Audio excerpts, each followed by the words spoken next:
Se você atende praticantes de CrossFit e levantamento de peso olímpico e ainda associa que toda a dor no ombro durante a execução dos snatches está relacionado à falta de mobilidade do ombro, sinto lhe dizer, mas você pode estar tratando errado esse seu paciente.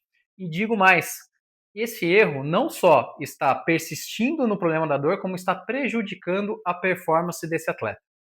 Mas saiba que, infelizmente, isso é um conceito muito comum dentro do CrossFit e do levantamento de peso olímpico. A pessoa vai praticar o snatch, coloca lá o movimento overhead, o braço acima da cabeça, começa a sentir uma dor no ombro, e aí tem esse raciocínio simples de que todo problema é a falta de mobilidade no ombro. Então, vai lá, faz mobilidade no ombro, alongamento, coloca a ventosa, faz fortalecimento do ombro, e muitas vezes o problema não está ali, gente. É muito mais complexo do que a gente imagina, tá?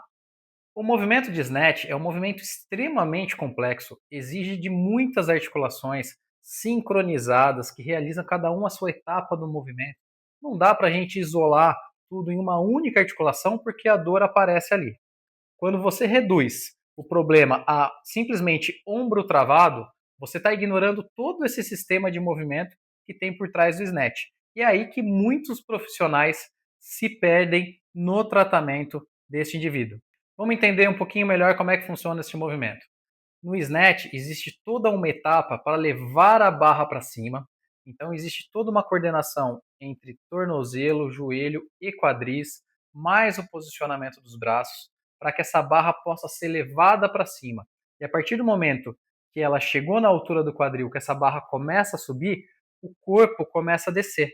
Isso tem que acontecer em importante sincronia e sem contar que cada articulação tem que ter uma boa mobilidade para que este movimento aconteça. Vamos entender melhor. Durante esse movimento, é necessário ter uma boa mobilidade dos tornozelos, joelho, articulação coxo-femoral, boa estabilidade lombar, mobilidade da coluna torácica e, claro, estabilidade da cintura escapular e também uma boa mobilidade do ombro. Sim, o ombro tem que ter mobilidade, tá? A gente só não pode reduzir a olhar apenas para ele.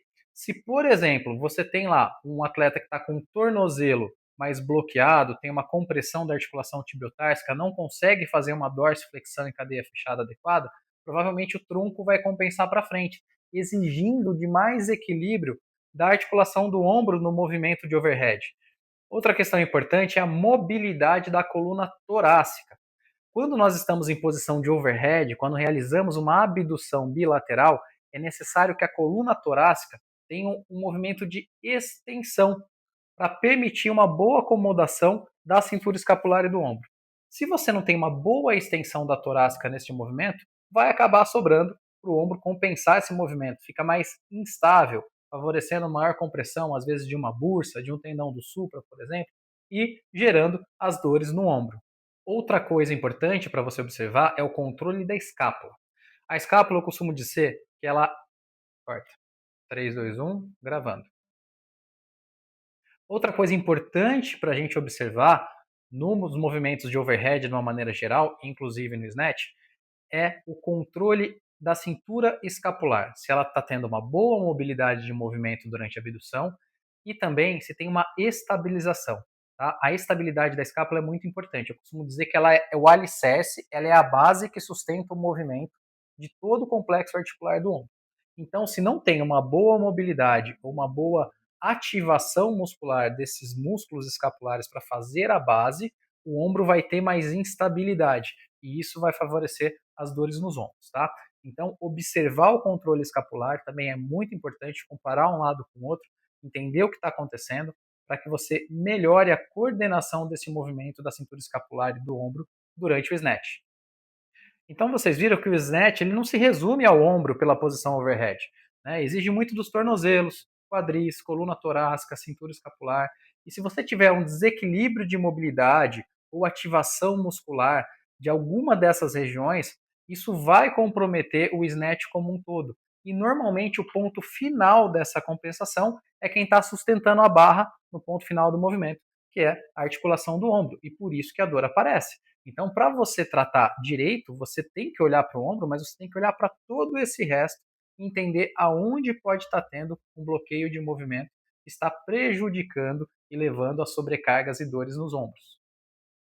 Então, apenas com esses pequenos exemplos que eu dei, você consegue ver que muitas vezes o ombro é considerado culpado, mas a culpa não é dele. O problema é muito maior, o problema está em outras regiões e o ombro acaba recebendo a culpa e você fica tratando o ombro, você fica tentando melhorar o ombro, o paciente quer que você que resolva o problema do ombro, que toque no ombro, porque a dor dele está aqui, mas muitas vezes ele não vai ter essa noção, né, dessa complexidade no movimento. Agora, você que é profissional, você tem que ter essa noção, você tem obrigação e dever de entender o movimento que ele pratica, entender da onde pode estar vindo aí uma sobrecarga adicional que está compensando lá no ombro.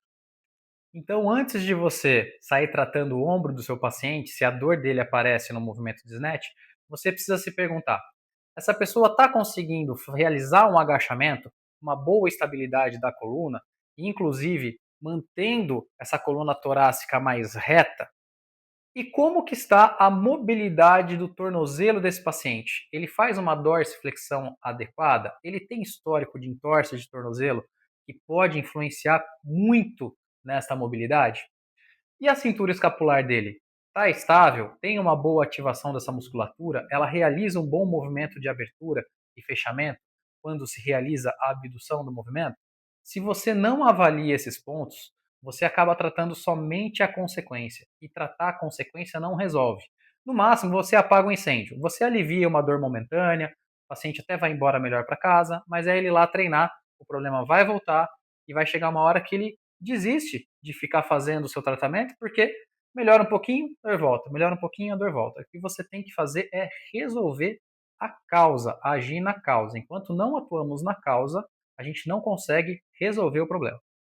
E o que diferencia realmente o profissional comum de um profissional que resolve o problema, que se torna referência no assunto, é o raciocínio clínico que você coloca no seu atendimento.